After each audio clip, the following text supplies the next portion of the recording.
உலகின் முதல் மனிதர்கள் ஆதாம் மற்றும் ஏவாள். முன்னொரு காலத்தில் கடவுள் இந்த உலகத்தை படைத்தார். செடி கொடிகள், அழகான பூக்கள், ஓடும் நதிகள் மற்றும் விதவிதமான விலங்குகளை உருவாக்கினார். கடைசியாக அவர் ஒரு மனிதனை உருவாக்கினார். அவருக்கு ஆதாம் என்று பெயரிட்டார். ஏதேன் தோட்டம்.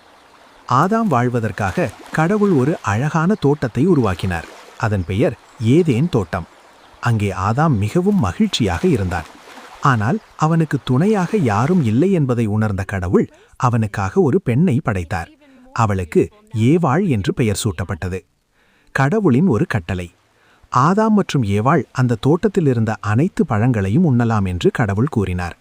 ஆனால் ஒரே ஒரு மரத்தின் பழத்தை மட்டும் தொடக்கூடாது என்று கட்டளையிட்டார். அதுதான் நன்மை தீமை அறியத்தக்க மரத்தின் பழம். ஏமாற்றிய பாம்பு. ஒரு நாள் ஒரு தந்திரமான பாம்பு ஏவாளிடம் வந்தது.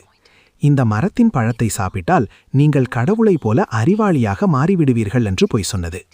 பாம்பு சொன்னதை நம்பிய ஏவாள் அந்த பழத்தை பறித்து சாப்பிட்டாள். பிறகு அதை ஆதாமிடமும் கொடுத்தாள்.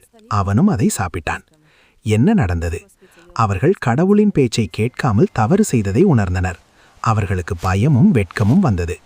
கடவுள் அவர்களை அழைத்தபோது அவர்கள் மரங்களுக்கு பின்னால் ஒளிந்து கொண்டனர். அவர்கள் செய்த தவற்றை ஒப்புக்கொண்டனர். கடவுள் அவர்கள் செய்த கீழ்ப்படியாமையினால் வருத்தமடைந்தார். தோட்டத்தை விட்டு வெளியேறுதல்.